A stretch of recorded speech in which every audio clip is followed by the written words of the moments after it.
আজকে 30শে ডিসেম্বর বেগম জিয়া আমাদেরকে সাইরা চইলা গেল। আল্লাহ, বেগম জিয়া আজকে আমাদেরকে সাইরা চইলা গেল। মালিক রে,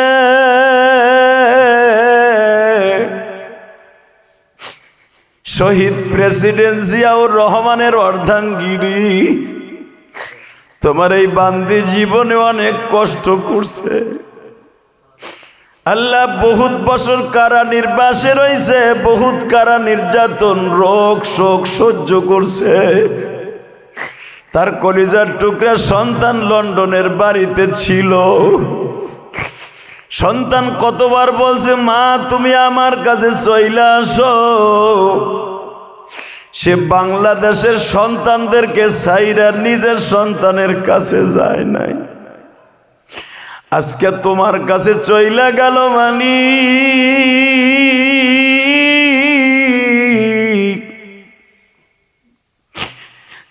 তারেক জিয়ার মা ডাকটা শোনার আগেই বিদায় নিয়ে চইলা গেল। হয়তো মরার আগে অনেক আফসোস ছিল, তারেক জিয়া একবার মা কয়ে ডাক দিব। তারেক জিয়া সেই বাংলাদেশে আসলো, কিন্তু মা ডাকটা শুনতে পারলো না। মা,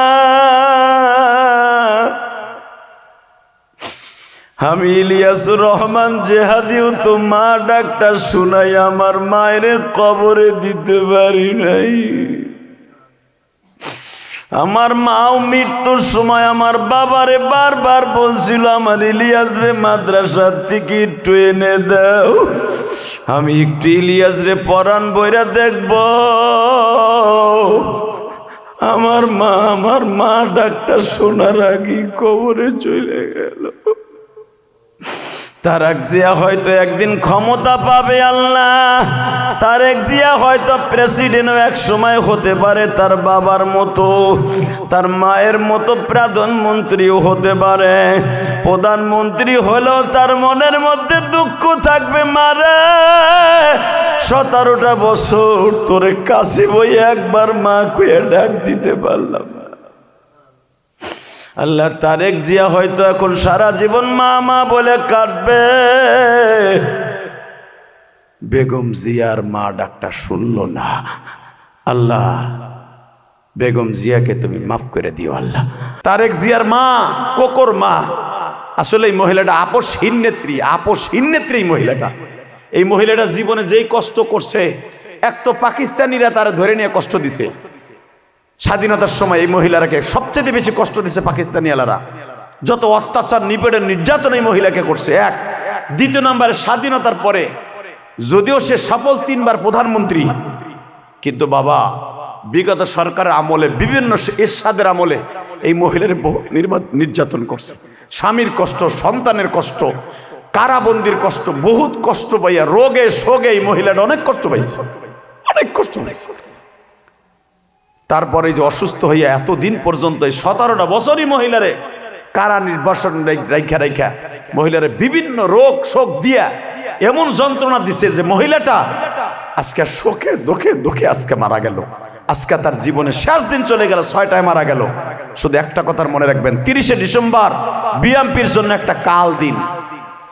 যেরকম ভাবে জিয়াউর রহমানের 30 তারিখ মৃত্যুবার্ষিকী, খালেদা জিয়ারও 30 তারিখ হয়ে গেল মৃত্যুবার্ষিকী। অতএব তারেক জিয়াকে সান্ত্বনা দেওয়ার মতো আর কেউ নেই, কারণ আজ থেকে তারেক জিয়া চিরতরে এতিম হয়ে গেল। পৃথিবীতে যার মা নাই, ওর মতো দুঃখময় কেউ নেই। হোক বাবা রাজনীতি, হোক বাবা যা কিছু হোক, যত বড় শিল্পপতি হন, কোটিপতি হন, পৃথিবীতে মার ছেলে বড় দরদি কেউ নাই। 17-18টা বছর এই তারেক জিয়া দেশে আসতে পারে নাই। তার মা দেশে পড়ে রয়েছে, মায়ের নেওয়ার জন্য বহু চেষ্টা করছে, মা যায় নাই। দেশের মায়ায় যায় নাই, নিজের সন্তানের কাছে যায় নাই। কারণ নিজের সন্তানের কাছে এই জন্য যায় নাই যে সে তার নিজের সন্তানের চাইতেই দেশের জনগণকে বেশি ভালোবাসে, এটাই বোঝা গেল। সন্তান চাইরা সে ওই দেশে যায় নাই লন্ডনে, যে আমি গেলে যদি আর আসতে না দেয়। সে তাহলে বোঝা গেল মৃত্যুর আগ পর্যন্ত এই দেশের মানুষগুলা কি সন্তান ভাই ভাই দেশে রয়ে গেল। এই দেশেই তার মৃত্যু হইল, আলহামদুলিল্লাহ বলেন। হব্বুল ওয়াতনি মিনাল ঈমান, এই দেশে যখন তার মৃত্যু হইল, এই দেশের মানুষকে সন্তানের মতো ভেবেই 17টা নির্যাতন, কারা নির্যাতন, নিপীড়ন, নির্যাতন সহ্য করে রোগে শোকে একটা সন্তান মারা গেছে। তারপর সে ভেবেছে আমি ইচ্ছা করলে কি দেখ, ছেলে যখন মারা গেছে আমি লন্ডন চলে যাই, আমি ওখানে যে ভালো নির্বাসন করি, যায় নাই। এই দেশে রয়েছে, এই দেশে তার মৃত্যু হলো। তবে সে যে পরিমাণ আলেম ওলামার দোয়া পাইছে, আমার মন কেন জানো বলে আল্লাহ তারে মাফ করে দিবে। হ্যাঁ, মানুষের একসময় এক্সট্রাল জীবন অনেক খারাপ থাকে, অনেক নষ্ট থাকে। ইলিয়াসুর রহমান জিহাদির জীবনে অনেক নষ্ট আছে, আপনার জীবনে অনেক খারাপই আছে মেয়া, যেগুলো আপনি বালিশে মাথায় দিলে মনে করতে পারবেন। যেই মহিলা মানুষের ভিতরে বই অসন্ত আছে, অনেক মহিলা আছে লাইফ স্টাইল অনেক খারাপ ছিল, স্বামীর ঘরে আসার আগে অনেক খারাপ কাজ করছে, স্বামীর ঘরে আসার পরও খারাপ কাজ করছে। অনেক মহিলা স্বামীর ঘরে আসার পরে পরকিয়া করে না, 100% অনেক মহিলা পরকিয়া করে, খারাপ কাজ করে। তারপরে দেখবেন এক সময় মহিলা ভালো হয়ে যায়। যদি বেগম জিয়ার জীবনে কোনো খারাপই থাইকেও থাকে, তার যৌবনকালে কসম করে বলতে পারি সে যে রোগ শোক, তার যে দুঃখ, কারা নির্যাতন, যেই পরিমাণ কষ্ট, নির্যাতন, নিপীড়ন, মানসিক উপরের নিচের যেই পরিমাণ কষ্ট পাইছে, এতে তার রোগ আল্লাহ রোগের ওসিলায়। আর রাসূল তো বলছেন যার যত বড় রোগ হবে তার গুনাহ যত বড়ই হোক আল্লাহ মাফ করবে। সে যে কষ্ট পাইছে রোগে, হয়তো আল্লাহ তারে মাফ করে দিছে। দোয়া করি আল্লাহ তার কবরটাকে জান্নাতের টুকরা বানায় দিক। বাংলাদেশের একটা বিচ্ছিন্ন জেলা ভোলা জেলা, যেই জেলাটা বাংলাদেশের এমন একটা জায়গায়, যেই জায়গায় সচরাচর ইচ্ছা করলেই আসা যায় না, রাত্রে আসা মুশকিল, যে কোনো সময় আসা মুশকিল, গাড়ি ঘোড়া নিয়ে আসা অনেক কষ্ট। আল্লাহ পাকের হাজার শুকর যে এই জেলার ভিতরে জামেলা নূর, জামেল মানে অনেক সুন্দর, নূর, আল্লাহ পাকের শুকর যে মহান প্রতিপালক এই মাদ্রাসার মধ্যে এত সুন্দর করে এই ভোলার মধ্যে, দ্বীপ ঝোলা ভোলার মধ্যে এত সুন্দর একটা জান্নাতের বাগান খুলছেন। এটা আসলে আমি দেখে আমার বুকটা ভরে গেল। এই জসিমউদ্দিন ভোলা ও আমারই হাতে গড়া, আসলে ও আমার পিছনে অনেক দিন পর্যন্ত, আমার ছাত্র হিসাবে অনেক দিন আমার পিছনে শ্রম দিছে। আমি কোন কায়দায় বয়ান করি, কোন কায়দায় প্রতিষ্ঠান করি, কেমনে মাদ্রাসায় উন্নত করার জন্য যা কিছু দরকার ও আমাকে দেখে দেখে ফলো করছে। হঠাৎ করে গত বছরের থেকে আমাকে বলতেছে, হুজুর আমি একটা প্রতিষ্ঠান করতে চাই আমার মায়ের নামে। আলহামদুলিল্লাহ ওকে অনুমতি দেওয়ার পরে আল্লাহ পাকের ইচ্ছা ছিল তাই আপনাদের এখানে হয়েছে। তা না হলে এই দ্বীপ জেলা ভোলার ঐতিহ্যবাহী জামেলা নূর মাদ্রাসা কর্মগতভাবে আস্তে আস্তে হয়তো একদিন বড় হয়ে যাবে। বিশেষ করে এটা মহিলা মাদ্রাসা, মাদ্রাসার ভিতরে অনেক মা বোনরা বসে আছেন, আমার সামনে অনেক কলিজার টুকরা মুসলমানরা বসে আছেন। আপনাদের সকলকে আমি অত্যন্ত সুস্বাগতম জানাই, আপনাদের জন্য দোয়া করি। এই জন্য দোয়া করি যে ইলমে নূর আল্লাহ পাক সবার ভিতরে দান করেন না, আর যাদের মধ্যে দান করেন আল্লাহ পাক তাদেরকে পিছে রাখেন না, আল্লাহ তাদেরকে উপরেই নিয়ে যায়। সুবহানাল্লাহ বিহামদি। আল্লাহ রাব্বুল আলামিন এই পৃথিবী যখন বানাইবার সময় ফেরেশতাদের সাথে আগে পরামর্শ করছেন। ফেরেশতারা একাধিকবার আল্লাহকে না করছে, আল্লাহ এই দুনিয়ার ফিতনা ফাসাদ এই মানুষ বানাবার কোনো দরকারই নেই। যদি আপনার দরকার হয় আমাদেরকে বলেন, আপনার ইবাদতের সংখ্যা আমরা বাড়ায় দিব। যদি আপনার ইবাদতে না পোষায়, যে আপনার এক্সট্রা কোনো ইবাদত দরকার, যে ইবাদতে আমাদের দ্বারা খুশি না আপনি, যেটা মানুষের দ্বারা খুশি হবেন, তাহলে আপনি আমাদেরকে বলেন আপনার ইবাদত যেভাবে করলে আপনি খুশি হন ওইভাবে আমরা করব, তবু মানুষ বানায়েন না।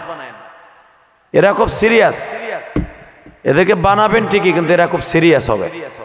এমন সিরিয়াস হবে ওরা দুনিয়ার কোনো কথা শুনবে না। কথা শুনবে না তা তো এক ভাই আর এক ভাইরে ঠগাইয়া বড় লোক হবে, এক বোন আর এক বোনরে ঠগাইয়া বড় লোক হবে। কেউর কথা কেউ মানবে না, কেউর কথা কেউ শুনবে না, তথাপি মানুষ বানাবার কোনো দরকারই নাই। আল্লাহ পাক বললেন ক্বালু সুবহানাকা লা ইলমা লানা ইল্লা মা আল্লামতানা। আল্লাহ রাব্বুল আলামিন অন্য আয়াতে বললেন আমি তোমাদের কাছে শুধু সিদ্ধান্ত জানতে চেয়েছিলাম মানুষ বানাবো কি বানাবো না। এতদিন আগে বানাইছি, তোমাদের পাশাপাশি জিন জাতি বানাইছিলাম, তোমরা জানো জিন জাতির অবস্থা কি, জিন জাতি কি করছিল এটা তোমরা জানো। এরপরে জিনের পরে আমি ফেরেশতাদেরকে বানিয়েছি। ফেরেশতারা তো জিনের আগেই আমি আল্লাহ বানিয়েছি, কিন্তু আমি বুঝতে পেরেছি যাদের ইবাদতে আমি খুশি হওয়ার কথা, যাদের ইবাদতে আমি সবচেয়ে বেশি টেস্ট পাওয়ার কথা, আমি সেভাবে পাচ্ছি না। অতএব আমি মানুষ বানাবো, আমি যা জানি তোমরা তা জানো না। সাথে সাথে ফেরেশতারা বললেন রব আপনার যেটা ভালো হয় সেটাই করেন, আপনিই রব, আপনি সব। মেরে ভাই ও দোস্ত বুজুর্গ, আপনি রব আপনি সব, এ কথাটা যে কত দামি এটা আমি আপনাদের বুঝাইতে পারবো না। দুনিয়ার কোনো মানুষ যদি এই কথা সবসময় মনে করে যে আমার রব উনিই আমার সব, দুনিয়ার কোনো মাখলুক আমার কিচ্ছু করতে পারবে না, কসম খোদার, ওই মানুষটা কোনোদিন পথভ্রষ্ট হবে না। সুবহানাল্লাহ বিহামদি, কোনোদিনও পথভ্রষ্ট হবে না। আর যদি কেউ ওয়াসাইল মনে করে যে আমার আল্লাহ আমারে দিবে, সরকারও আমারে দিবে, আমার পীরেও আমারে দিবে, অনেক কিছু আমি পীরের কাছ থেকে পাবো, তাহলে আপনি শেষ। হালাকি আল্লাহ রাব্বুল আলামিন কোরআনে কারীমের মধ্যে বলেন আন্নাল কুওয়াতা লিল্লাহি জামিআ, আমি হলাম সর্বময় ক্ষমতার মালিক। আমার ক্ষমতা মুহাইয়া করার মতো, আমার ক্ষমতা বুঝবার মতো, আমি যে কত ক্ষমতার মালিক এইটা বুঝবার মতো আমি আল্লাহ মানুষকে এই অ্যাবিলিটি দান করি নাই। জিবরাইল আলাইহিস সালাতু ওয়াস সালাম একদিন আল্লাহকে বলছিলেন আল্লাহ তোমার কাছে জানতে চাই আমার যদি এত ক্ষমতা হয় তোমার ক্ষমতা কত? আল্লাহ রাব্বুল আলামিন জিবরাইলকে বললেন তোর ক্ষমতা কত তুই বলতো, তোর কতটুকু ক্ষমতা দিয়ে বানাইছি? আল্লাহ আপনি আমার একটা পাওয়ার দিছেন, কি ৭,৫০০০ বছরের রাস্তা যাইতে আমার কোনো টাইম লাগে না। ৭,৫০০০ বছরের টাইম একটা দেশ থেকে, অর্থাৎ আমি ৭,৫০০০ বছরের রাস্তার উপরে থাকি সিদরাতুল মুনতাহায়, এখান থেকে আমার দুনিয়ায় যেতে আমার ১ সেকেন্ড টাইম লাগে না। আপনার হুকুমে আমার কত ক্ষমতা! আমার আপনি ৬,০০০ পাখা দিছেন, ৬০০ পাখা দিছেন, এক একটা পাখার মধ্যে ৬,০০০ করে পর আছে। এক একটা পরের ক্ষমতা এত যে ৭ তবক জমিন আর আসমান আমি একটা পর দিয়ে আসমান পর্যন্ত উঠাই নিয়ে যেতে পারি। সুবহানাল্লাহ বিহামদি। আমার কত ক্ষমতা আপনি আমারে দান করছেন। আল্লাহ বলেন তোর ক্ষমতা তো এতটুকু, তোর চাইতে আরো অধিক ক্ষমতার মালিক আমি আল্লাহ আরো ফেরেশতা বানায় রাখছি। সুবহানাল্লাহ বিহামদি। যেই ফেরেশতারা আমার ৭ তবক আসমান কাদের উপরে রেখে দিছে, একটা সেকেন্ডের জন্য এদিক সেদিকে চোখ হেলা না। এত বড় আসমান, তোর তো ৭,৫০০ বছরের রাস্তার যাইতে সময় লাগে না ১ মিনিট। আর যেই ফেরেশতা আমি রাইখে দিছি এই আসমান বহন করার জন্য, সারা দুনিয়ার সব পানি যদি তাদের মাথায় ঢালা হয় একটা ফেরেশতার মাথায়, ওই একটা ফেরেশতার একটা চুল ভিজবে না। সুবহানাল্লাহ বিহামদি। তাহলে জিবরাইল তুমি মনে মনে ভাবো যে তোমার শক্তি বেশি না, তোমার চাইতে কোটি কোটি গুণ শক্তিশালী ফেরেশতা আমি আল্লাহ আমার আসমানে রেখে দিছি। সুবহানাল্লাহ বিহামদি। তাহলে বুঝালো যেই ফেরেশতাদেরকে আমি যেমনে খাড়া করায় রাখছি তারা যদি এইভাবে থাকে তা আমি রব কত ক্ষমতার মালিক। আমার ক্ষমতা বোঝার মতো, আমার ক্ষমতা মুহাইয়া করার মতো, আন্দাজ করার মতো পৃথিবীতে কোনো মাখলুক জন্ম নেয় নাই। কিন্তু আমি তোমাকে বলি ফেরেশতা জিবরাইল, তুমি যত বড়ই ক্ষমতার মালিক হও না কেন, আমি যে মানুষ বানাবো, যেই মানুষ আমি বানাবো, এই মানুষের কাছে তুমি একটা মশা। সুবহানাল্লাহ বিহামদিহি। এই মানুষের কাছে মশা কেমনে? যখন আমি ওই মানুষের ভেষে নবী পাঠাবো, নবী পাঠাবো, ওই নবীদের কাছে তুমি যাবা একবারে ছোট একটা মানুষের মতো হইয়া। তুমি যে এত বড় ক্ষমতার মালিক, আমি তোমার এই ক্ষমতা দিয়া নবীদের কাছে পাঠাবো না। নবীদের কাছে পাঠাবো একবারে দুর্বল করে, একটা দুর্বল মানুষ যতটুকু অতটুকু করে পাঠাবো। কারণ তোমার এই আসল রূপ যদি দুনিয়ার কোনো মানুষ দেখে, নবী হোক আর যত বড় দানব হোক, ও চিল্লানি দিয়ে মরে যাবে। অতএব নবীদের কাছে আমি তোমারে পাঠাবো একবারে দুর্বল করে। তাহলে বুঝালো মানুষটা আমি কত ক্ষমতা দিয়ে বানাই। তোমার মতো ফেরেশতারে পাঠাবো, তোমার মতো ফেরেশতারে পাঠাবো আমি একবারে দুর্বল করে। তুমি এত ক্ষমতার মালিক, তোমারে বানাবো ছোট্ট একটা বাচ্চার মতো বানায় পাঠাবো। অনেক সময় আছে 3.5 হাত বডিওয়ালা মানুষের মতো পাঠাবো। অনেক আছে আমার নবীর চাইতে ছোট একটা মানুষের মতো করে পাঠাবো। তাহলে বুঝালো যেই মানুষের কাছে তোমারে আমি পাঠাবো বিভিন্ন সূরাতে, ওই মানুষকে আমি কত দামি করে বানাবো। ওমা খলাকতুল জিন্না ওয়াল ইনসা ইল্লা লিয়াবুদুন। সুবহানাল্লাহ বিহামদিহি। এই যে তোমরা এত ইবাদত আমার করো, আমি খুশি না, আমি টোটাল খুশি না তোমাদের ইবাদতে। আর আমার বান্দারা যদি আমার একটা সেজদা দেয়, এই ঠান্ডা মার পানি দিয়ে ওযু কইরা, তোমাদের জিন্দেগির সব সেজদা এক পালায় করলে যা হবে, আমার বান্দার একটা সেজদার সমতুল্য তা হবে না। সুবহানাল্লাহ বিহামদিহি। তোমার জিন্দেগির সব সেজদা এক জায়গায় করবা জিবরাইল। আর আমার গুনাহগার বান্দা ভোলার বোরহানউদ্দিনের জামেলা নূর মাদ্রাসায় শীতের মধ্যে, আজকে এত শীত 30শে ডিসেম্বর, যে রাস্তায় বের হওয়া যায় না, এত শীত। সুবহানাল্লাহ। এই শীতের মধ্যে, কনকনে শীতের মধ্যে আমার বান্দারা যখন ওযু করে ঠান্ডা পানি দিয়ে টিউবওয়েলের সামনে দাঁড়ায়া দাঁতে দাঁতে বাড়ি খাইব, ওযু করে দাঁতে দাঁতে বাড়ি খাইব, তাদের এই দাঁতের বাড়িটা আমি আল্লাহর কাছে কত মজা লাগবে তুই জানোস না রে জিবরাইল। তো সারা দুনিয়ার ইবাদত আর আমার ওই গুনাহগার বান্দার দাঁতে দাঁতে বাড়ি খাওয়া, শীতে ওযু করার কারণে, গোসল করার কারণে, ওই মজা তোর জিন্দেগির ইবাদত এক পালায় দিলেও ওই মজা আমি পাবো না। সুবহানাল্লাহ বিহামদিহি। আল্লাহ মানুষকে কত দামি করে বানিয়েছে। কেন? ওই যে ফেরেশতাদের সাথে কথা ছিল যে আমি মানুষ বানাবো, ফেরেশতারা বলছিল বানায়ও না, আল্লাহ বলে বানাবো। আমি বানাবো, বান্দার ইবাদত আমার কাছে অনেক মজা লাগবে।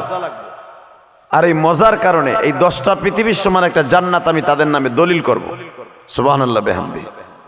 মেরে ভাই, দোস্ত, বুজুর্গ, কথা বেশি সময় বলবো না, অল্প কথায় আমি আপনাদের কাছ থেকে বিদায় নিব। সেটা হলো এই মাদ্রাসাটা যখন করার আগে এই জামেলা নূর মাদ্রাসা আমার সাথে পরামর্শ করে। আমি বললাম মাদ্রাসা করবা, তুমি চালাইতে পারবা? বলল হুজুর আমার মা নাই, আব্বা নাই, আমি একটা এতিম। এতদিন মা আব্বা ছিল, তাদের ঘাড়ের উপরে উঠে খাইতাম, বইতাম। আজকে তারা আমার কেউ নাই পরামর্শ দেওয়ার মতো, আপনি আমার সব। পরে আমি বললাম ঠিক আছে যাও করো, বিসমিল্লাহর নাম নিয়ে। তো আমার তত্ত্বাবধানেই চলে, আমার পরামর্শেই চলে। আর আমার পরামর্শে চলার কারণে একটা ফায়দা হয়েছে, আমাদের মতো বক্তা বাংলাদেশে এই দ্বীপ জেলা ভোলায় আনা অনেক কষ্ট। এই মাদ্রাসার ওসিলায় যদি মাঝে মাঝে আপনারা আমারে দেখতে পান, আমার মনে হয় আপনাদের সাথে সৌভাগ্যবান আর কেউ নাই। কারণ হাফিজুর রহমান সিদ্দিকী, ইলিয়াসুর রহমান জিহাদি, এদেরকে আনতে হলে লক্ষ লক্ষ টাকা লাগে, লক্ষ লক্ষ টাকা, 20-25 লাখ টাকা ফান্ডে তুইয়া তারপর আমাদের দাওয়াত দিতে হয়। এই যে আজকে যেখানে রাত্রে মাহফিল, এরা লাখ লাখ টাকা খরচ করে তারপর আমাকে আনতেছে। তাহলে বুঝালেন। আর আপনার এখানে মাগ না, যে কয়জন লোকই হয়েছেন মাগ না, একবারে ফিরি, ইন্নামাল ফিরি। আসছি সকালে স্পিড বোর্ড, এই শীতের মধ্যে এই মাদ্রাসাটা কেন্দ্র করে আইছে। এটা আপনাদের জন্য সৌভাগ্য, মনে করবেন সৌভাগ্য। আর যদি মনে করেন ধরো এবার মানে এমনি বেড়াইতেছে, আরে বেড়াইতে আসা বাংলাদেশে বহুত জায়গা আছে। বাংলাদেশে না, আমেরিকায় আমাদের বেড়ানোর জায়গা বহুত আছে। কারণ আমেরিকান ভিসা লাগে রয়েছে আরো বহুত, 5 বছরে ভিসা আমেরিকার লাগে রয়েছে পাসপোর্টে, অস্ট্রেলিয়ান ভিসা লাগে রয়েছে পাসপোর্টে। বেড়ানোর নিয়ে থাকলেও আমেরিকা যাইতে পারি না, লন্ডন যেতে পারি না, বেড়াইতে যাইতে পারি। এই যে 2 মাস আগেও তো পৃথিবীর অনেক দেশ ঘুরে আসলাম। বেড়ানোর নিয়ে থাকলে পৃথিবীতে বাংলাদেশে ঘুরবো কে, বাংলাদেশের বাইরে ঘুরবো, কিন্তু ওই নিয়ে তো আমাদের সময় নাই। মাঝে মাঝে দেখতে পারবেন যে এই মাদ্রাসার খাতিরে আসছি, কি আপনারা খুশি না? কইলেন দিয়ে আরে ফুটি মাছের মতো, মনে কোনো জ্বর মোর কিচ্ছু নাই, দুয়ারে আরে বললো গে গ্যাঞ্জাম ফেঞ্জা বইছে একবার চুপচাপ করে বয়ে দিয়েছেন। শীতে ঠান্ডা হয়ে গেছেন কেন? মুসলমান ঠান্ডা হয় নাকি? আমি কথা বলতেছি কেমনে? মনে রাখবেন, মুসলমান কখনোই মৃত্যুর আগ পর্যন্ত দুর্বল হয় না, ইনশাল্লাহ বলেন। ইহুদি নাসারাগুলা এরা দুর্বল হয়। ওরা দেখবেন বাসার লাইগা, এই যে আমেরিকায় দেখছি, লন্ডনে, তারপরে এই যে অস্ট্রেলিয়া, এরপরে চায়নায়, ওরা বাইসা থাকে লেগা ওরা শুকনা পাতার মতো দোদরা দিয়ে যায়, দোদরা। এই যে ইথিওপিয়ান মুসলমানগুলি যেগুলা কি শক্ত, কালো কালো নিগ্রো, এত শক্ত, শুকনা পাতার মতো দোদরা দিয়ে গেছে একবারে। দেখবেন টমেটো যখন একবারে যৌবন থাকে, টমেটো পাকে টসটসা থাকে পানিতে, কথা কন না কেন? যখন এই টমেটোটা রোদ্রে দিয়া অথবা আগুনে দিয়ে পোড়াইয়া ভর্তা বানাবার আগে ওর দৃশ্যটা দেখেন কেমন দেওয়া যায়, দোদরা দিয়ে যায় না, হু গাইয়া ইট্টু হানি হয়ে যায়। ঠিক এই ইথিওপিয়ান, এই চায়না, ইন্দোনেশিয়া, এরা 120 বছর 30 বছর এগুলো হায়াতি মনে করেন। ওরা 120 বছর বয়স, একে বলে হায়াতি হয় না, বিয়ের টাইমে হয় নাই। নাউজুবিল্লাহ কইলেন না? লন্ডনে এমন এমন জায়গা আছে এরা বিয়ে করে 80 বছর বয়সে। এর আগে খালি আকাম কুকাম যা করে বয়ফ্রেন্ড গার্লফ্রেন্ড হিসাবে করে, 6টা 7টার মাও হয়, তারপরে বিয়ে করে না। আর আমাগো দেশে 17 বছরের মেয়ের বিয়ে না দিলে বাপের চুলে পাক ধরে, কথা কন না কেন? হ্যাঁ, এই জন্যই তো আল্লাহ মুসলমানের লেগে জান্নাত বানায় রাখছে। আমার দেশে ইফটিজিং করলে, একটা বয়ফ্রেন্ড গার্লফ্রেন্ড নিয়ে রাস্তা দিয়ে হাঁটলে, একটা সেরা যদি একটা মগা মগিরি নিয়ে হাঁটে, আপনি চাচাই কবেন ওকে দুইটারে কুত্তা পিটেন পিটা, ওকে দুইটারে যেন এই রাস্তায় না দেখি, কবেন কি কবেন না? ওরা 2 দিন এই মসজিদে গেল বেহায়া, ও কার পোলা কার মাইয়া দেখ গেল, আর বাপের আর মায়ের বাইন্দা পিডা, এইভাবে পোলাপান ছেড়ে দিছে গে। আর লন্ডনে, চায়নায়, মালয়েশিয়ায়, সিঙ্গাপুরে হাফ প্যান্ট পরে ছেলে মেয়ে ঘুরবো, তাও ঠ্যাঙের পথে ঠ্যাং বইরে দিয়া। আপনি একবার খালি তাকাবেন, আর যদি বলেন যে 2টা কার পোলাপান, আপনারে বাঁশ দিয়া তিন রাস্তার মোড়ে খাড়া করাইতে হবে। তুই কইলি কা, তুই দেখলি কা, তো চোখে পিডামু আগে, তুই দেখলি কা? তাহলে বুঝালেন আমার দেশটা কত সুন্দর। আলহামদুলিল্লাহ বলেন। আমার দেশটা জান্নাতের দেশ মিয়া। এই যে আমার দেশ, মাঝে মাঝে মোরে মোরে মাদ্রাসা, মহিলাদের খারাপ হওয়ার কোনো সিস্টেম নাই। ছোট্ট একটা মেয়ে দেখলাম গজল গাইল, এই যে আমার পাশে বসে, বালেগো হয় নাই, 7-8 বছর বয়স হবে, সুবহানাল্লাহ বিহামদি। আর ওই দেশে 7-8 বছর বয়সে মেয়েরা লেংটি পরে, লেংটি। বালেগ হওয়ার পরে কোনো মেয়ে পোশাক ঠিক মতো পরে না, মা বাবার সামনে ল্যাংটা হয়ে চলে। আপনি যত বড়ই বাপ হন, একটা বিবাহিত মেয়ে যদি ল্যাংটা হয়ে বাপের সামনে সোফায় বসে, বাপের চোখ তো মনে হয় ব্যাংকে থুইয়া হে। কি বাপের ব্যাংকে থুইয়া হে? হ্যাঁ, বালেক ছেলের সামনে মা যদি খালি একটা বেড়া পরে বয়ে থাকে, যদি একটা উলাঙ্গ হয়ে বয়ে থাকে, একটা লেংটি পরে, শয়তান তো সবার সাথে আছে, কথা বলেন না কেন? যদি শয়তান সবার সাথে না থাকতো, এগুলো কুত্তা বিলাই সেতে খারাপ।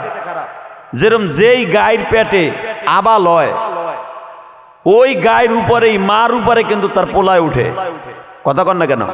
ওঠে না? আমেরিকা, লন্ডন ঠিক এই একই সিস্টেম। আমার দেশ সোনার দেশ, আমার দেশ সোনার বাংলাদেশ। আমার দেশের মতো এত সুন্দর সভ্য পৃথিবীর কোন দেশে আপনি পাবেন না, যদিও গরিব দেশ। আলহামদুলিল্লাহ বলেন। এই দেশে জন্ম নিয়ে আমি আল্লাহর হাজার শুকরিয়া আদায় করি, হাজার হাজার শুকরিয়া যে আমার দেশের মা বোনরা এত ভদ্র ভোলা। এই যে রাস্তা দিয়ে হাঁটি, একটা মেয়েকে বোরকা ছাড়া দেখি না। প্রত্যেকটা বাড়িতে বেড়া লাগানো আছে, প্রত্যেকটা বাড়িতে পর্দার সহিত আছে, সুবহানাল্লাহ বিহামদিহি। ভিতরে যাই কিছু হোক, বাহির থেকে দেখার কোনো সিস্টেম নাই। আর বাহির দেশে যেয়ে দেখেন, আপনি ইমান আমল ঠিক রেখে আসতে পারবেন না। তো এটা কি আল্লাহর বড় নিয়ামত না? বলেন আলহামদুলিল্লাহ, বলেন সুবহানাল্লাহ বিহামদিহি, সুবহানাল্লাহিল আযীম। মেরে ভাই, দোস্ত, বুজুর্গ, আমার মা বোনরা যারা আসছেন, মা, এই দুনিয়া থাকার জায়গা না, থাকতে পারবেন না। মা থাকতে পারবেন না। একটা মেয়েরে এই মাদ্রাসায় দিয়া মেয়েটারে জান্নাতি একটা মা বানাইয়া দুনিয়ার থেকে পাঠান, খোদার কসম আপনি নানি হিসাবে আপনি জান্নাতে যাবেন। যেই মা বোনটা তার মেয়েকে এই মাদ্রাসায় ভর্তি করে দিয়ে আজকে আমার কথা শুনতেছে, একটা মেয়ে যদি আলেমা হয়, তার গর্বে আর একটা আলেমা হবে, আর ওই আলেমা আরো আলেমা বানাবে। বানাইতে বানাইতে দেখা যাবে মা ফাতেমার পাড়া ভারী হয়ে গেছে। আর পর্দানিশী মহিলাগুলি, মহিলাদের সেকশনের জান্নাতের লিডার হবে মা ফাতেমা। আর মা ফাতেমা যখন জান্নাতের লিডারিনী হবে, এই সমস্ত মহিলাদেরকে লইয়াই জান্নাতে যাবে। মহিলা সেকশনের পুরা সেকশনটা থাকবে মা ফাতেমার হাতে। আর মা ফাতেমার মতো যদি হতে হয়, মা ফাতেমার মতো জীবন যাপন করতে হবে। যদি বলেন মা ফাতেমার জীবন কেমনে গঠন করতে হবে, মা ফাতেমা বালেগ হওয়ার আগেও, বালেগ হওয়ার পরেও পর্দার বাহিরে কোনোদিন যায় নাই। ফাতেমা বালেগ হয়েছে, বালেগ হওয়ার অনেক পরে পর্দার আয়াত নাযিল হয়েছে। মাদানী জিন্দেগিতে, অর্থাৎ মদিনায় আসার পরে পর্দার আয়াত নাযিল হয়েছে। তার আগে পুরুষকে মহিলা দেখা যায়। তারপরে ফাতেমা কোনোদিন বোরকার বাইরে যায় নাই, এই মুখমণ্ডল কাউকে দেখায় নাই। হযরত আলী রাদিয়াল্লাহু তাআলা আনহুর সাথে যখন ফাতেমার বিয়ে হয়, আলী রাদিয়াল্লাহু তাআলা মা ফাতেমার দেখছে একবারে ছোট্ট, আমাকে বাংলা ভাষায় বলে ল্যাংটা কাল। ল্যাংটা কাল, একবারে ৬-৭ বছর একটা মেয়ের আছে কি ছাতা, কিচ্ছুই তো নাই। ও দেখলেও তো কোনো পুরুষের কোনো ছোট্ট মেয়ের মতো ছাড়া কেউ খারাপ ধারণা করবে না, করবে? আলী দেখছে ওই বয়সে ফাতেমারে। যখন আলীর সাথে বিয়ে হবে ফাতেমার, তখনও আলী জানে না যে ফাতেমা বালেগ হয়েছে। নবী আমার হঠাৎ করে মসজিদে নববীতে একদিন বলে দিলেন, আমার ফাতেমা আজ থেকে বালেগ হয়েছে, বিয়ে করবা কেডা? সুবহানাল্লাহ বিহামদিহি। নিজের বাপে নিজের মাইয়ার প্রস্তাব দেয়, আমার ফাতেমা বালেগ হয়ে গেছে, বিয়ে কে করবে? তো নবী যদি বলে আমার মেয়ের বিয়ে কে করবে, আর এমন একটা মাইয়া, যেই মাইয়া হলো পৃথিবীর শ্রেষ্ঠ মাইয়া, তার বিয়ে করতে কেই না বাঁচায়। কথা ঠিক না বেঠিক? 1-200 না, প্রায় 20,000 দরখাস্ত পড়ছে, 20,000 দরখাস্ত ফাতেমার বিয়ে করতে। 13 বছরে ফাতেমা বিয়ে করবে সবাই। নবী কারো দরখাস্ত কবুল করেন নাই, কারোটা না। কিন্তু যে দরখাস্ত দেয় নাই, কল্পনাও করে নাই যে আমার লোকে বিয়ে হইব, নবী একদিন আসরে পরে ডাক দিয়া কয়, সবাই সিডি দেয় বিয়ে করার লেগে, তুই দেস না? তুই দেস না? গায়ে আলী বলে, আমি বিয়ে করবো কেমনে, আমার পকেটে তো পয়সাই নেই। আর সে হয় আমার ভাতিজি, আপন চাস্তো ভাতিজি, আরে বিয়ে করবো কেমনে? নবী কানে কানে বললেন, আপন ভাতিজিরই কি বিয়ে করা জায়েজ নাই আলী? যদি মওলার হুকুম থাকে, বইয়া রইছিস কে? সুবহানাল্লাহ বিহামদিহি। মওলার যদি হুকুম থাকে, বইয়া রইছিস কে? আল্লাহর অর্ডার আছে তো আলী। আর আমি চাইতেছি, তুই যদি আমার একবার প্রস্তাব দেস, আমি নবী 10 বার তোর দিকে আগায় আসবো। আমি তো তোর কাছে জোর করে দিতে পারি না, যদি তোর রাজি না থাকস। আলী খুশির আনন্দে মসজিদে নববীর ভিতরে দাঁড়ায় ছিলেন, বইয়া পড়লেন খুশিতে, যে আমি যেটা ভাবি নাই, সবাই কাগজ দিচ্ছে বিয়ে করার লেগে, বায়োডার দেয়, আর আমি বায়োডার ছাড়াই নবী আমারে কয়, তুই দেস না? তুই দেস না কে? নবী গো, আপনি যদি রাজি থাকেন, ফাতেমা রাজি হইবনি। একটা কালে ছোট্ট দুধ খাওয়া অবস্থা আমি দেখছি, ফাতেমা রাজি হইব? ফাতেমারে কত গোসল করাই দিছি, কত সুন্দর করে ছোট্ট ভাতিজি হিসাবে কাপড় চোপড় পরাইছে, আমরা দেখছি। ফাতেমা রাজি হইব? 2 বছর 2.5 বছর যখন ফাতেমার বয়স, তখন আমি দেখতাম খাদিজাতুল কুবরা তারে কত আদর করত, রোদ্রে শুকাইতে নিত। শীতকালে রোদ খাওয়ানোর লেগে পাহাড়ের উপর উঠে উঠে ফাতেমারে দেখাইতো। তখন দেখতাম জান্নাতের একটা গোলাপ ফুল বুঝি বয়ে রয়েছে খাদিজার কোলে। এই জান্নাতের ফুল কি আমার কপালে হইব?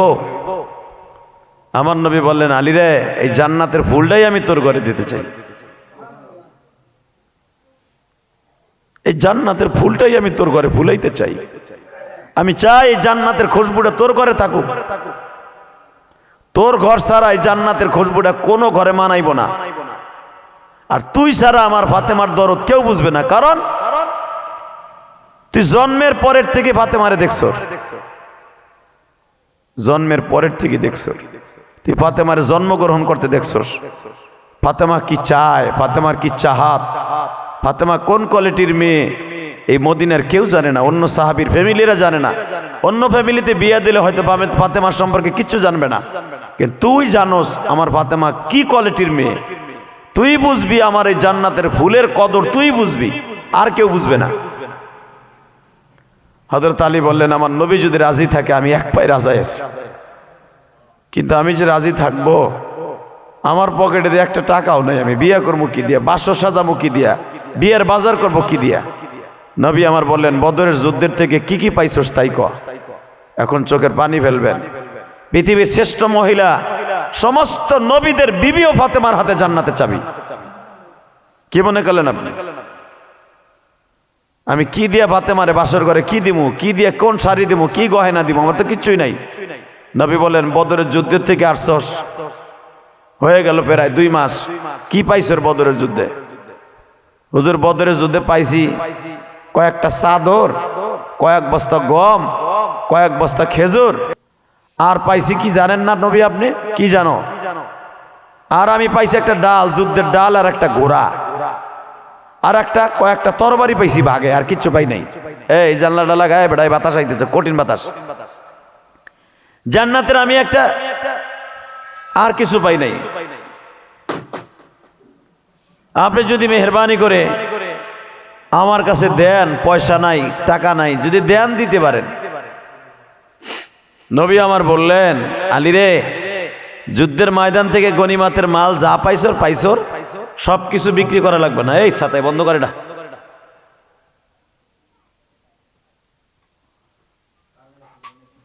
আল্লাহ,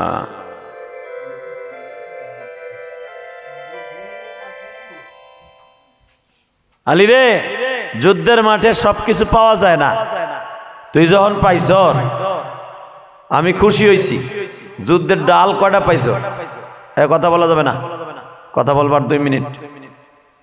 যুদ্ধের ডাল পাইছ, 2টা ঘোড়া পাইছ, কয়েকটা কম্বল পাইছ, আর কি পাইছ? তরবারি পাইছি কয়েকটা। আলী, ঘোড়া বিক্রি করিস না, কম্বল বিক্রি করিস না, শীতকালে লাগবো, ফাতেমার ঘরে লাগবে। আর একটা কাজ কর, আর কি পাইছ? কয়েক বস্তা খেজুর পাইছি, গম পাইছি, এগুলা বিক্রি কর। গম, আটা, এগুলা বিক্রি কর, কিছু রাখ আর কিছু বিক্রি কর। আর একটা দামি জিনিস বিক্রি কর, যে ডালটা সবচেয়ে বেশি দামি হবে। কারণ ওই জামানায় রূপার ডাল থাকতো, রূপার ডাল। রূপার ডাল বুঝেন না?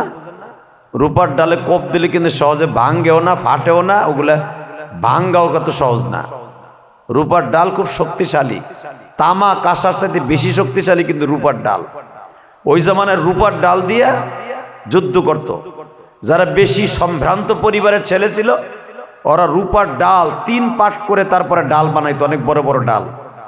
ওদের ভিতরে দামি দামি সলিউশন লাগাইতো, জানো কাতরা লাগলে, ডাল লাগলে পিছলে যায়, যেন বেদ না হয়। ধরুন একটা ডাল আলীর অনেক রূপার, প্রায় ওজন হইতেছে 1.5 মনের মতো ওজন। এই 1.5 মন ওজনের একটা ডাল হযরত আলী সুবহানাল্লাহ বিহামদিহি নিজে হাতে নিয়ে যুদ্ধ করতেন। 1.5 মন ওজন ডাল দিয়ে হযরত আলী যুদ্ধ করতেন। আলীর ডালটা এখনো মদিনায় আছে, সুবহানাল্লাহ কইলেন না? উসমান নামে জাদুঘর এখনো আছে। তো নবী বললেন, ওই রূপার ডালটা বিক্রি করে দে, ফাতেমার বিয়ের লেগে মোহরান হিসেবে বিক্রি কর, কিছু মার্কেট করতে হবে না। আপনারা জানেন ডাল লয়ে দৌড়াইতেছে আলী, বিক্রি করবো বাজারে, খুশির আনন্দে, কখন বেচমু আর কখন বিয়ে করবো। বড় বড় শিল্পপতিরা বিয়ে করতে চায়, কারো কাছে বিয়ে দেয় না। একটা গরিব দিন আনে দিন খায়, নবীর ঘরে পাক হইলে আলী খায়, নবীর ঘরে পাক না হইলে আলী না খাইয়া মদিনার পাথর পেটে লাগাইয়া ঘুমায়। এলো আলীর অবস্থা। তাও মসজিদের মধ্যে ঘুমায়, কোনো ঘর নাই। এই ডাল নিয়ে যখন দৌড়াইতেছে, রূপার ডাল, প্রতিমধ্যে এক সাহাবী লাফ দিয়ে দাঁড়ায় বলে, আলী রে, ডাল ডালে কই যাস? চাদরটা টান দিয়ে সরাই দেয়, আর কেউ না, যে ভাইরা হবে অর্থাৎ ওসমান গনি সামনে দাঁড়ায় বলে, কই যাস রে আলী? কে আপনি শোনেন নাই কালকে আসরের পরে নবী আমার নিজের সাইদা কইছে ফাতেমার আমার লাগে বিয়ে দিব? তো বিয়ে দিব ডাল লে কই যাস? ডাল বিক্রি না করলে আমি তো আর আপনার মতো শিল্পপতি না, কোটিপতি না, এই লেগে তো আমার নবীর দুইটা মাইয়া বিয়ে করছেন আপনি। আপনার তো টাকা ধার করা লাগে না, আর আমি আলী কারো কাছে ধার করে বিয়ে করবো না। মদিনার মুনাফিক গুলো কইব, বেটা বিয়ে মারাইতেছে আবার ধার কইরা দেও না, বা আবার সুদের টাকা নিয়ে বিয়ে করতেছে। অনেক পোলাপানের মাসে না নেই, একটা হাও কাছে নাই, একটা হাও কাছে নাই। বাপ সুদের টাকাই না পোলার বিয়ে দেয়। এই কথা ঠিক না বেটে? বাপ সুদের টাকাই না পোলার বিয়ে দেয়। কি মগার করে মগা, সুদের টাকাই না বিয়ে করে। কত বড় বাটপারে বাটপার। হালাকে বিয়ের শর্ত কি? নিজে ইনকাম করে বউ চালাবার এবিলিটি থাকলে তারপরে বিয়ে করতে কইছে, তার আগে না। হালাকে বাপ মায়ের এমন চাপ দেয় বিয়ের লাইগা যে শীত আমি আল্লাহ আল্লাহ থাকতে পারবো না, তাড়াতাড়ি আমার বিয়ে দাও। বাপ কি করবে? জমি বেইছে, অথবা জমি রাইখা বন্ধক রাইখা, অথবা সুদের টাকাই না মাইয়া পোলা মাইয়া বিয়ে দেয়। আছে না নাই? আছে। খবরদার, এটা কিন্তু ঠিক না। এই বিয়ে বরকত হইব না। আলী বলেন, আমি তো সুদে টাকাই না অথবা কর্জে হাসানা করে বিয়ে করব না, তাহলে আমার যা এবিলিটি আছে এটা বিক্রি করে বিয়ে করব। আলী বললেন, আমি মেহেরবানি করে নবীর মাইয়া বিয়ে করতে গেলে কিছু মার্কেট করা লাগে। নবী বললেন, ঘোড়া মোড়া বিক্রি করার দরকার নাই, বিক্রি যখন করবি ওই রূপার ডালটা বিক্রি করে দে। তা বেচতে আইসি, দেখি কয় টাকা কি পাই। ওসমান গনি বললেন, কত টাকা বিক্রি করবি? কত টাকাই আর রইব? 10-12 টাকাই হইব, 6-7 টাকাই হইব পুরান ডাল। ওসমান গনি বললেন, কয় টাকা দাম আছে এটা দেখার বিষয় নাই, ওসমান গনির পকেটে যা আছে সব ধরে দিলাম, এটার দাম এইটাই, নিয়ে যা।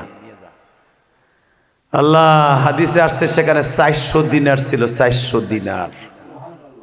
400 দিনার কত জানেন? এই জামানার অন্তত 2.5 কোটি টাকা। হ্যাঁ, সুবহানাল্লাহ বাইতে যে কইও বুড়াগুলা। কত টাকা? জোরে গান। 2.5 কোটি টাকা এই জামানা। 400 দিনার। হ্যাঁ, ওই সময় বাজার না, খালি ওই সময় টাকা ছিল স্বর্ণের টাকা, বাজার না। চাচা, টাকা ছিল স্বর্ণের। এক ভরি স্বর্ণের দাম এখন 2 লাখ টাকা। তখন 10 টাকা ছিল এক ভরির উপরে। এক ভরির উপরে ছিল 10 টাকা। হ্যাঁ, এক ভরির উপরে 2.5 ভরি ছিল 10 টাকার একটা কয়েন। তাহলে বুঝালেন তো? 400 দিনার দিয়া, থইলেটা হাতে দিয়া, আলী যা, এটা দিয়ে ফাতেমার বিয়ে কর। আলী টাকাটা নিয়ে কয়, আপনি কি মস্কারা করেন আমার লাগে? না, আমার করুণা দেখাইতেছেন। নবীর মাইয়া বিয়ে করবো, এই ডালের দাম এত নাকি? আর আপনি যে কয়েন আমার দিছেন, 10 টাকার কয়েন, 1 টাকার কয়েনও না, এই কয়েনের দাম বেশি। আপনি জানেন এটার দাম কত? এটা 400 দিনারের উপর হইব। ওসমান গনি বলে, আলী রে, ওসমান গনি যারে একবার যা দেয় কোনোদিন ফেরত নেয় না। আমার রব যেরকম যারে বান্দার একবার দেয় ওইটা কোনোদিন ফেরত নেয় না, ওসমান গনিও যদি কেউ কিছু দেয় কোনোদিন ফেরত নেয় না। তাহলে আমি আপনারা কি দিতে পারে? কি দিলে আপনি খুশি হবেন? কি দিলে আপনি খুশি হবেন? ওসমান গনি বলে, আলী রে, তুই আর কি দিবি রে আলী? টাকা পয়সা তো দিয়ার মতো তোর কাছে নাই। কারণ আমি ওসমান গনি জানি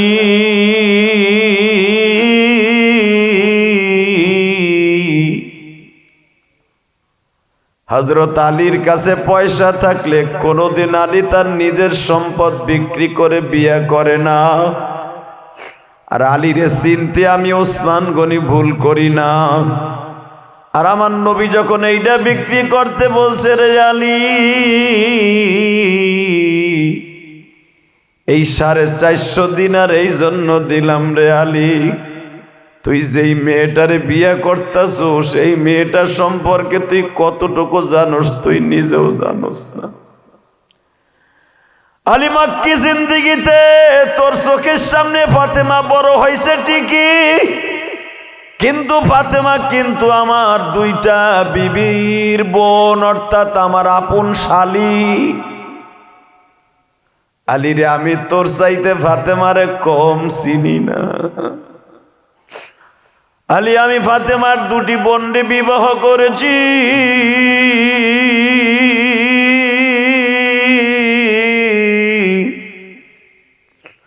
কোনদিন ফাতেমারে দুই চোখ ভরে আমি দেখতে পারি নাই। আলী ফাতেমারে আমি জীবনে কোনদিন এই দুই চোখ দিয়ে দেখি নাই ফাতেমা কেমন ধলা না কালা। এমন একটা মেয়ে তোর ঘরে যাইতেছে রে আলী। আর আমার নবী মাঝে মাঝে ফাতেমারে কোলে নিয়ে বলতেন, আমার এই ফাতেমা হলো সমস্ত মহিলাদের মধ্যে শ্রেষ্ঠ। সেই দুধ খাওয়া অবস্থায় তুই ফাতেমার চিনোস। আমি ওসমান গনি বিয়ার পরের থেকে ওই ঘরে গেছি, কিন্তু তখনও পর্দার আয়াত নাজেল হয় নাই। ফাতেমা ছোট্ট মানুষ ছিল। ফাতেমার বোন উম্মে কুলসুমরে যখন আমি বিবাহ করি তখন ফাতেমার বয়স 11 বছর। রোকাইয়া মৃত্যুর পরে আমি উম্মে কুলসুমরে বিয়ে করছি, তখন ফাতেমা মোটামুটি বালেগের কাছাকাছি। আমি বহু চেষ্টাও করি নাই ফাতেমার এক নজর দেখা যায় কিনা। যদিও ফাতেমা আমার ঘরে আসতো, কোনদিন আমি ফাতেমার মুখখানা দেখি নাই। আর নবী যারে বলেছে এটা আমার মা, আল ফাতেমা তো বুযআতুম মিন্নি, ফাতেমা আমার গায়ের গোশতের টুকরা। আলীরে ফাতেমার যারে নবী বলছে আমার গায়ের গোশতের টুকরা, নবীর গায়ের গোশতের টুকরা তুই বিবাহ করতে যাইতাছ রে আলী। এই ফাতেমার বিয়ের কাজে আমি একটু সহযোগিতা করতে পারছি, এটা আমার জীবন ধন্য রে আলী। কিয়ামতের মার যেদিন শুরু হয়ে যাবে, মানুষগুলা পানি পানি বলে চিৎকার মারবে আলী। ওই দিনকে তোর বিবি ফাতেমারে বলিস, ওসমান গনি আমার বিপদের দিনে একটু সহযোগিতা করছিল। ফাতেমা রে, ওসমানের মা সহ, ওসমানের বিবি সহ, ওসমান রে সহ জান্নাতের জন্য একটু সুপারিশ করা যায় কিনা। আলী এই জন্য এতগুলা টাকা দিয়ে তোরে, এতগুলা টাকা দিয়ে তোর ডালটা কিনলাম, যা আলী যা। হযরত আলী চোখের পানি ছেড়ে দিয়ে বললেন, যাই, আপনি কিন্তু বিয়ের অনুষ্ঠানে থাকেন না। আলী আমি বিয়ের অনুষ্ঠানে থাকবো না। এটা কি বললি তুই? আমি থাকবো, আমি তোর বিয়ে দেখবো। আমার নবী কেমনে বিয়েটা পড়ায় আমি দেখবো। কারণ আমার তার দুইটা মেয়ে আমার সাথে বিয়ে দিচ্ছে, নবী তো তার দুইটা মেয়ের বিয়ের খুতবাও নবী দিছে। তোর বিয়ের খুতবা কেমনে নবী দেয় আমি দেখবো, চাইছে দেখবো। নবীর কলিজার টুকরার বিয়ের খুতবা কেমনে দেয়। আপনারা জানেন ফাতেমার বিয়ের খুতবা সবচাইতে নবী লম্বা করছে, সুবহানাল্লাহ বিহামদিহি, সবচাইতে বেশি লম্বা করছে। কারণ ফাতেমার জীবনের সব হিস্টোরি নবী খুতবার ভিতরে বলছে। নবী কথা বললেই তো সেটা খুতবা হইতো। কথা বলেন না কেন? নবীর সেই ফাতেমার জীবনের থেকে নিয়ে পুরাটা আমার নবী বর্ণনা করছে। আপনারা কি জানেন আমার ফাতেমা? আপনারা কি জানেন আমার ফাতেমা? আল ফাতেমা তো বুযআতুম মিন্নি, আল ফাতেমা তো সাইয়্যিদাতু নিসাইল জান্নাহ, আল ফাতেমা বিনতে মুহাম্মদ, ফাতেমা বিনতে মুহাম্মদ, ফাতেমা বিনতে খাদিজা।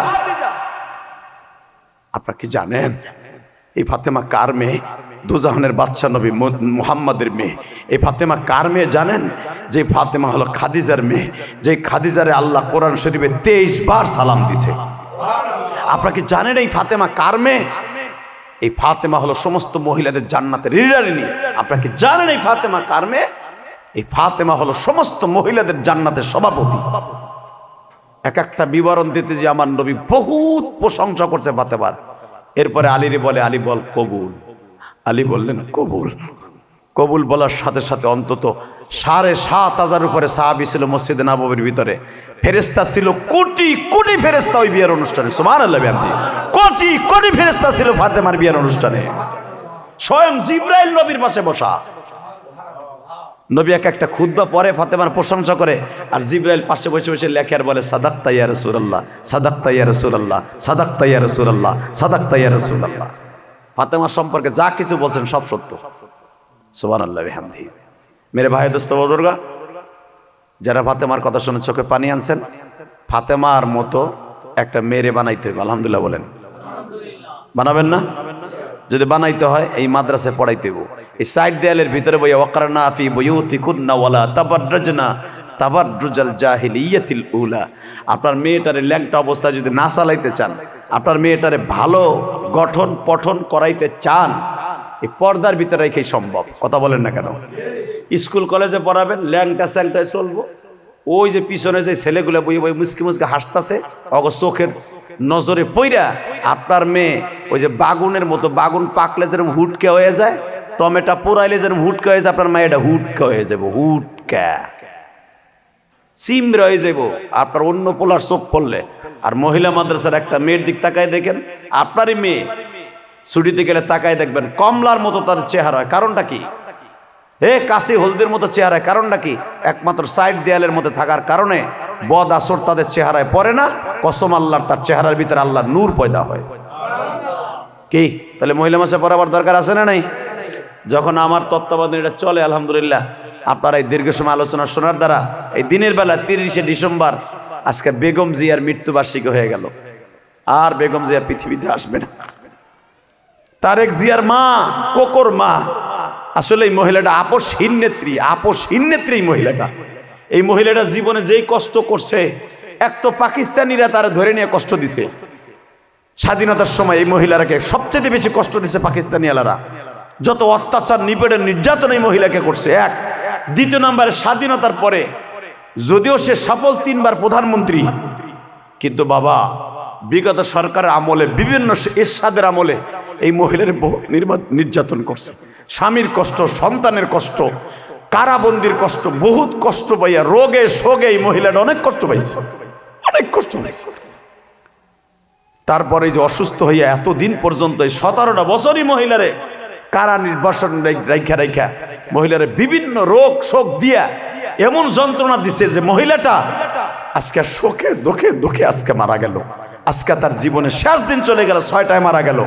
শুধু একটা কথার মনে রাখবেন, 30শে ডিসেম্বর বিএনপির জন্য একটা কাল দিন। যেরকম ভাবে জিয়াউর রহমানের 30 তারিখ মৃত্যুবার্ষিকী, খালেদা জিয়ারও 30 তারিখ হয়ে গেল মৃত্যুবার্ষিকী। অতএব তারেক জিয়াকে সান্ত্বনা দেওয়ার মতো আর কেউ নেই। কেন আজ থেকে তারেক জিয়া চিরতরে এতিম হয়ে গেল। পৃথিবীতে যার মা নাই, ওর মতো দুঃখমে কেউ নেই। হোক বাবা রাজনীতি, হোক বাবা যা কিছু হোক, যত বড় শিল্পপতি হন, কোটিপতি হন, পৃথিবীতে মার চাইতে বড় দরদি কেউ নাই। 17-18টা বছর এই তারেক জিয়া দেশে আসতে পারে নাই। তার মা দেশে পড়ে রয়েছে, মায়ের নেওয়ার জন্য বহু চেষ্টা করছে, মা যায় নাই। দেশের মায়ায় যায় নাই, নিজের সন্তানের কাছে যায় নাই। কারণ নিজের সন্তানের কাছে এই জন্য যায় নাই যে সে তার নিজের সন্তানের চাইতেই দেশের জনগণকে বেশি ভালোবাসে। এটাই বোঝা গেল।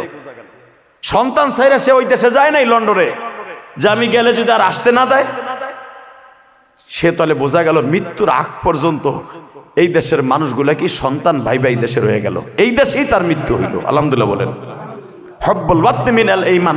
এই দেশে যখন তার মৃত্যু হইল, এই দেশের মানুষকে সন্তানের মতো ভেবে ভেবেই 17টা নির্যাতন, কারা নির্যাতন, নিপীড়ন নির্যাতন সহ্য করে রোগে শোগে একটা সন্তান মারা গেছে।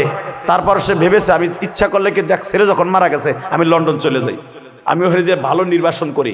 যায় নাই, এই দেশে রয়েছে। এই দেশে তার মৃত্যু হলো। তবে সে যে পরিমাণ আলেম ওলামার দোয়া পাইছে, আমার মন কেন জানো বলে আল্লাহ তারে মাফ করে দিবে। হ্যাঁ, মানুষের একসময় এক্সট্রাল জীবন অনেক খারাপ থাকে, অনেক নষ্ট থাকে।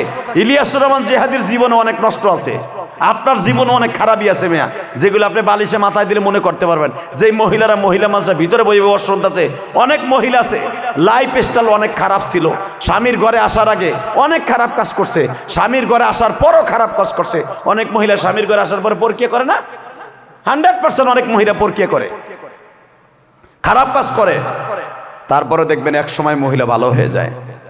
যদি বেগম জিয়ার জীবনে কোনো খারাপই থাইকেও থাকে, তার যৌবনকালে কসম করে বলতে পারি সে যে রোগ শোক, তার যে দুঃখ, কারা নির্যাতন, যেই পরিমাণ কষ্ট, নির্যাতন, নিপীড়ন, মানসিক উপরের নিচের যেই পরিমাণ কষ্ট পাইছে, এতে তার রোগ আল্লাহ রোগের ওসিলায়। আর রাসূল তো বলছেন, যার যত বড় রোগ হবে তার গুনাহ যত বড়ই হোক আল্লাহ মাফ করবে।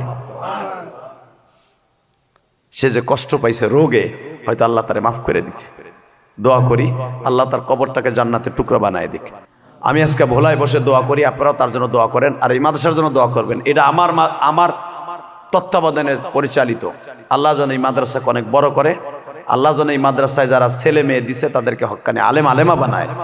আর বিশেষ করে এই জসিমউদ্দিন রে আপনারা দেখে রাখেন, কারণ আর আজকে মাও নাই বাপও নাই, আপনারা ওরা দেখে রাখেন।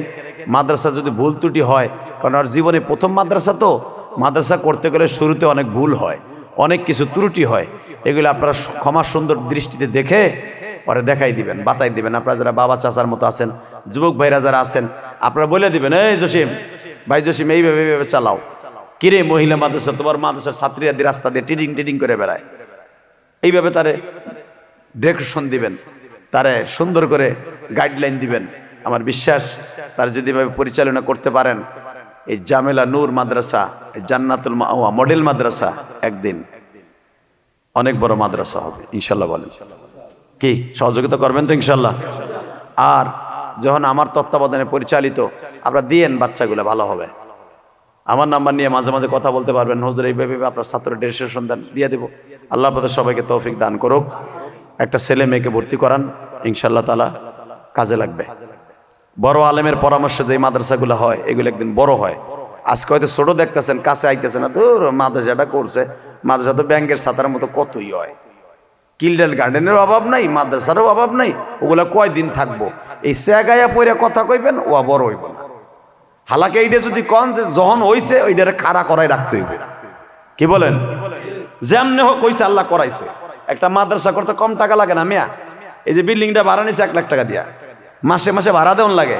এর গাপ দেওয়ানের লেগে কি হে ইনভেস্ট করছে নাকি? তোমাকেও ভালো লেগে করছে।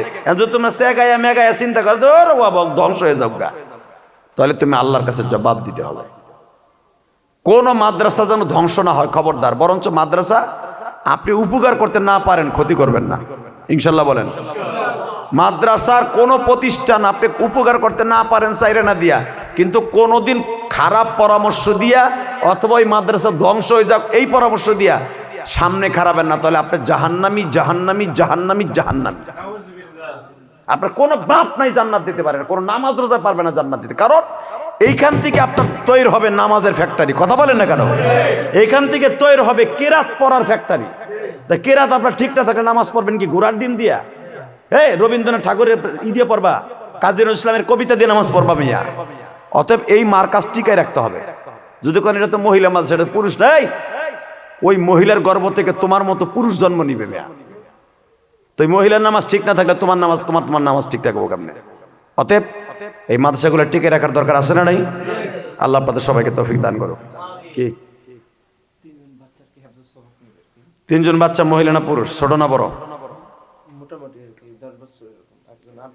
আচ্ছা তোমরা ওইখানে বসেই আমার সাথে তেলাওয়াত করো। একজন হলো তানজিয়া, পিতা মোহাম্মদ লিটন, পঞ্চায়েত, মাতা মোসাম্মদ খালেদা বেগম। এই খালেদার লাগে মিলে গেল, এর মাও জানি মরে না যায় এই মাসের মধ্যে। রিয়া, পিতা রিয়াজ, মাতা ফরিদা বেগম। আর একজন আছে, লেখা হয় নাই। তো তোমরা ওখানে ভিতরে বৈশাখ কোরআন শরীফ নাও, আমি তেলাওয়াত করি।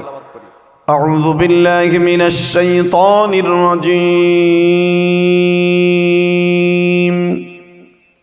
বিসমিল্লাহির রহমানির রহিম।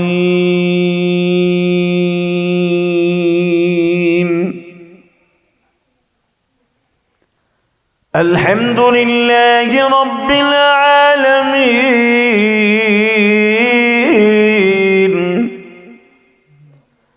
আর-রহমানির রহিম। মালিকি ইয়াউমিদ্দিন। ইয়্যাকা না'বুদু ওয়া ইয়্যাকা নাস্তাঈন। ইহদিনাস সিরাতাল মুস্তাকিম। সিরাতাল লাযীনা আন'আমতা আলাইহিম গায়রিল মাগদুবি আলাইহিম ওয়ালাদ-দাল্লিন। আমিন।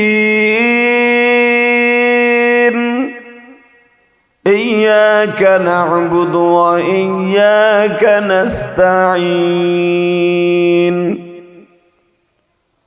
اهدنا الصراط المستقيم صراط الذين أنعمت عليهم غير المغضوب عليهم ولا الضالين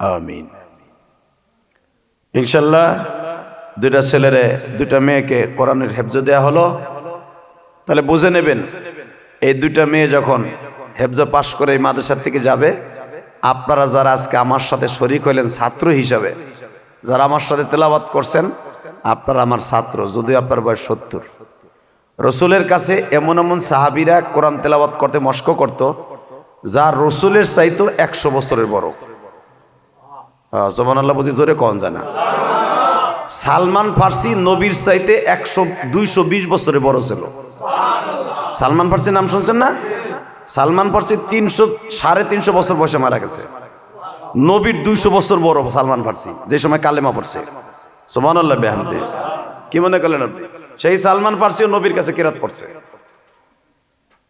অতএব আপনারা আমার ছাত্র হন ভিতরে যারা আছে ওরা আমার ছাত্রী হোক এই মহিলারা আপনারা মনে মনে পড়বেন আর আপনারা আবার পড়বেন আমি আপনাকে সবক দিতেছি রেডি বিসমিল্লাহির রহমানির রহিম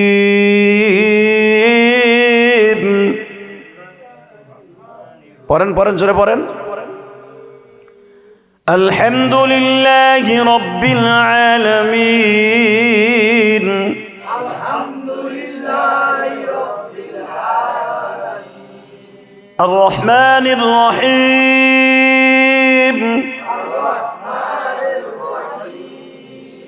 مالك يوم الدين إياك نعبد وإياك نستعين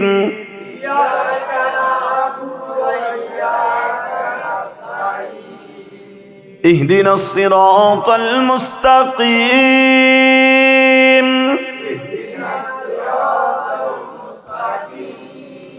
صراط الذين أنعمت عليهم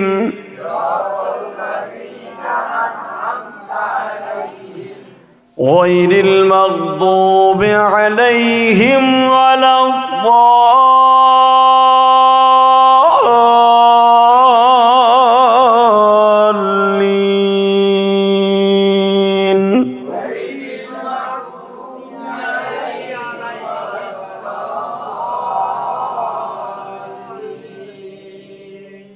আমিন আল্লাহ সবাইরে কবুল করেন আসেন তওবা করি আস্তাগফিরুল্লাহ রব্বি মিন কুল্লি জামবি ওয়া আতুবু ইলাইহি লা হাওলা ওয়ালা কুওয়াতা ইল্লা বিল্লাহ আলিয়্যিল আযীম লা ইলাহা ইল্লাল্লাহু মুহাম্মাদুর রাসূলুল্লাহ সবাই দোয়া করেন এই জামেলা নূর মাদ্রাসার জন্য জান্নাতুল মাওয়া মাদ্রাসার জন্য দ্বিতীয় নম্বরে সহযোগিতা করেন যখন যেটা সহযোগিতা করার দরকার করেন কাজে লাগবে আবার বলে গেলাম যতটুকু সহযোগিতা করার দরকার করেন কাজে লাগবে ইনশাআল্লাহ মাঝে মাঝে 1500 টাকা যাকাতের টাকা দিয়ে যায় এখানে অনেক মাদ্রাসার মহিলারা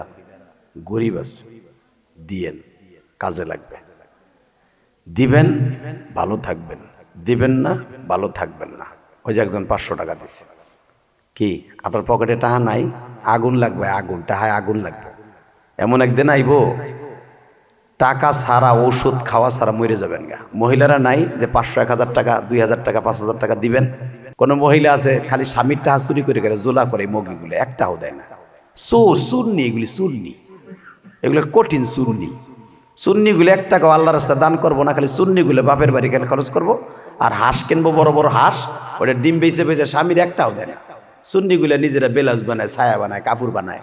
কে সুন্নিগুলা দেওয়া যায় না আল্লাহ রাস্তায়? ফাতেমার মতো দেওয়া যায় না সুন্নিগুলিয়া?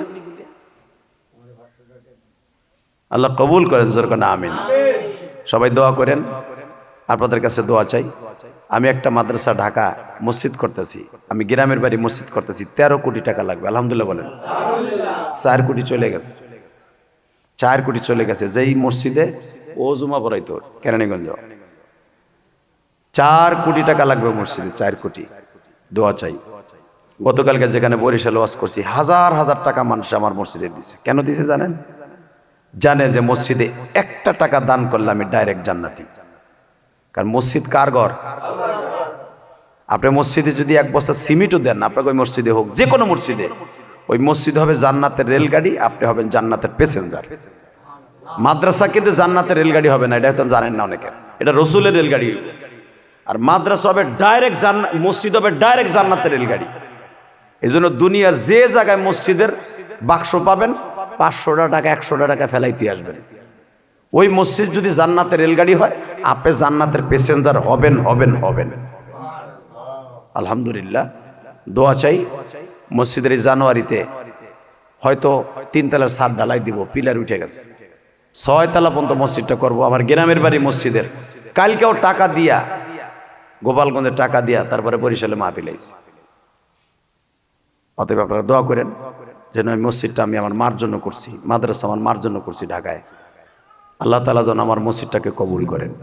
টাকা পয়সা দেন বানা দেন, দোয়া করেন ইনশাল্লাহ বলেন। 1200 বস্তার উপরে খালি সিমেন্টই লাগবে। আর মসজিদ এমন একটা সম্পদ, কারো ব্যক্তিগত সম্পদ না, এটা হলো সারা দুনিয়ার মানুষের।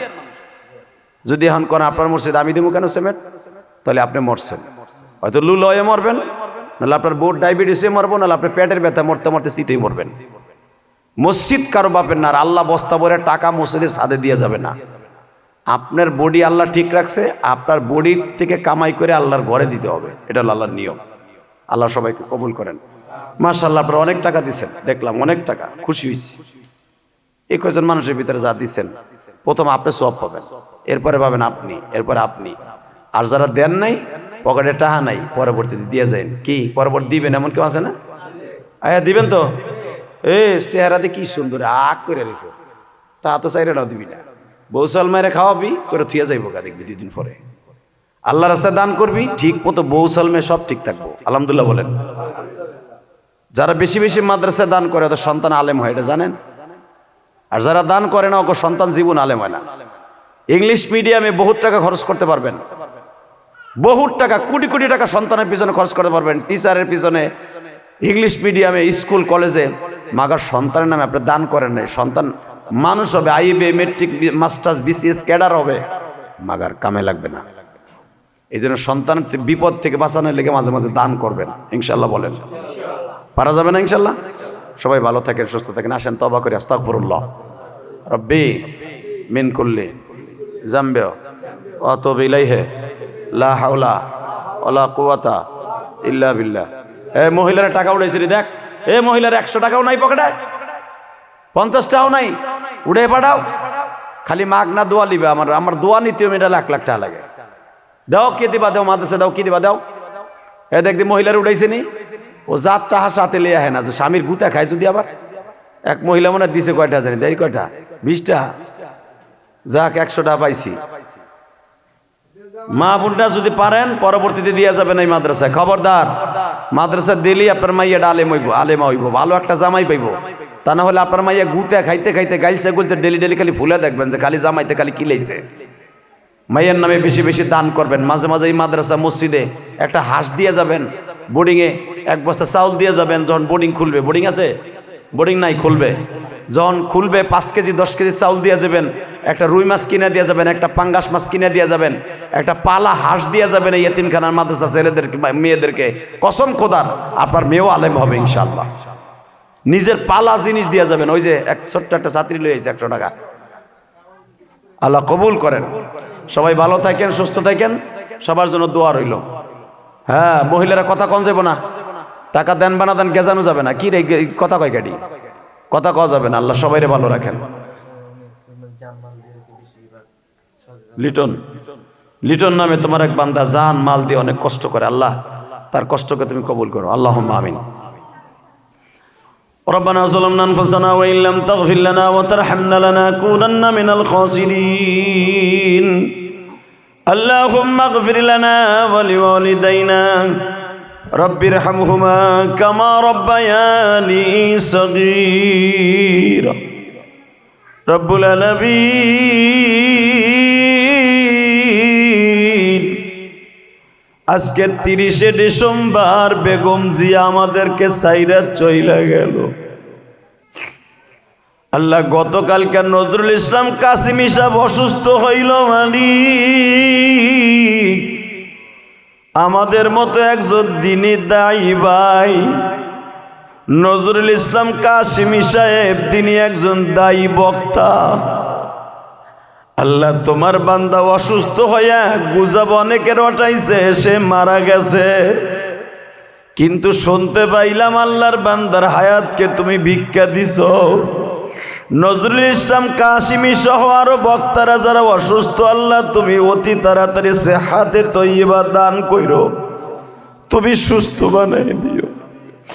আল্লাহ বেগম জিয়া আজকে আমাদেরকে সাইরা চইলা গেল, মালিক রে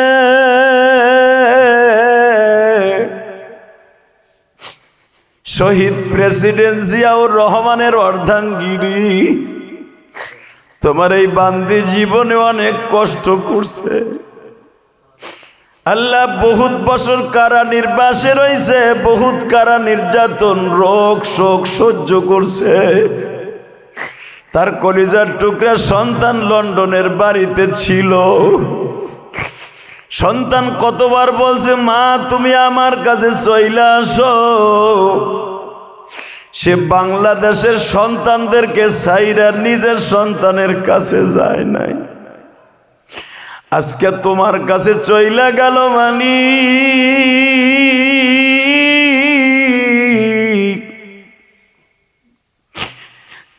তারেক জিয়ার মা ডাক্তার শোনার আগেই বিদায় নিয়ে চইলা গেল।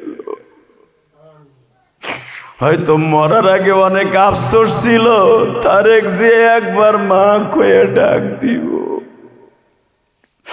তারেক জিয়া সেই বাংলাদেশে আসলো, কিন্তু মা ডাকটা শুনতে পারলো না।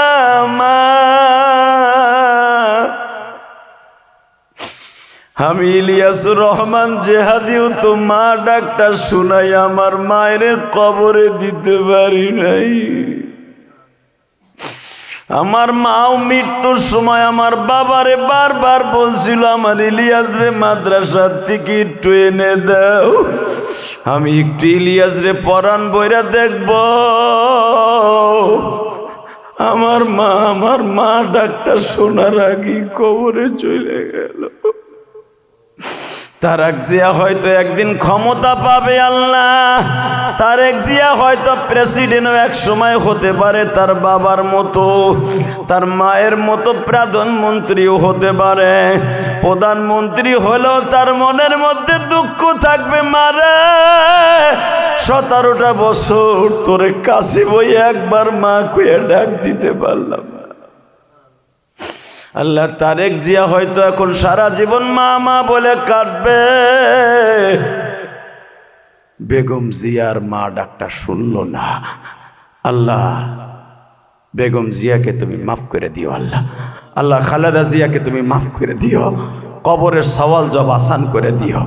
আল্লাহ আজকে চলে গেছে 30শে ডিসেম্বর, আজকে 30শে ডিসেম্বর চলে গেল। এটা বিএনপির জন্য একদিন কাল দিন শোকের দিন হয়ে দাঁড়ায় রইল। আল্লাহ মানুষ হিসেবে যদি কোনো ভুল ত্রুটি করে থাকে তোমার বান্দিরে মাফ করে দিও। আল্লাহ তোমার বান্দিকে মাফ করে দিও। এই ভোলা দ্বীপ জেলা ভোলা বোরহানুদ্দিনে এক মহিলা মাদ্রাসায় দিনের বেলা বাদ জোহর মহিলা মাদ্রাসার সবক উদ্বোধনী অনুষ্ঠানে বসে দোয়া করলাম, আল্লাহ মেহরবানি করে 30শে ডিসেম্বর বেগম জিয়াকে তুমি মাফ করে দিও। আল্লাহ আল্লাহ তার কবরটা জান্নাতের বাগান বানায় দিও। তার ছেলে মেয়ে নাতি পোতা যারা আছে তাদেরকে ধৈর্য ধারণ করার তৌফিক দিও। আল্লাহ আমাদের দোয়া কবুল মঞ্জুর করো। বিএনপির অনেক নেতাকর্মী ভেঙে পড়বে, আল্লাহ সবাইকে ধৈর্য ধারণ করার তৌফিক দিয়ে দিও। আল্লাহ আমাদের দোয়া কবুল মঞ্জুর করে নাও। আমরাও তো মৃত্যু একদিন হয়ে যাবে, মৃত্যু ব্যক্তিকে নিয়ে কেউ যেন কোনোদিন উপহাস না করে। আল্লাহ ওসমান হাদি নামে যেই যুবকটা কয়েকদিন আগে চলে গেল, আল্লাহ তার কবরটাও জান্নাতের বাগান বানায় দিও। আল্লাহ এখানে শায়েখে সরমনের এলাকা ভোলা, আল্লাহ এটা অনেক মুসলমানের এলাকা, মেহরবানি করে তুমি আমাদের সবাইকে মাফ করে দিও। যেই মাদ্রাসার অনুষ্ঠানে আসছি বাদ জোহর, আল্লাহ এই মাদ্রাসাকে কবুল করো, এই মাদ্রাসার ছাত্রীদেরকে কবুল করো, ছাত্রদেরকে কবুল করো। এই অনুষ্ঠানে যারা টাকা দিল দিনের বেলা, আল্লাহ 30 তারিখ বাদ জোহর তাদের টাকাগুলো কবুল করে নিও। আল্লাহ যারা আমার মসজিদ মাদ্রাসায় টাকা দেয় তাদের দানগুলো কবুল করে নিও। আল্লাহ সকলের দানগুলো কবুল করে নিও। বেগম জিয়াকে মাফ করে দিও। সমস্ত বিএনপির নেতাকর্মীদেরকে ধৈর্য ধারণের সাথে দোয়া করার তৌফিক দান করো। বেগম জিয়ার নামে বেশি বেশি দান করার তৌফিক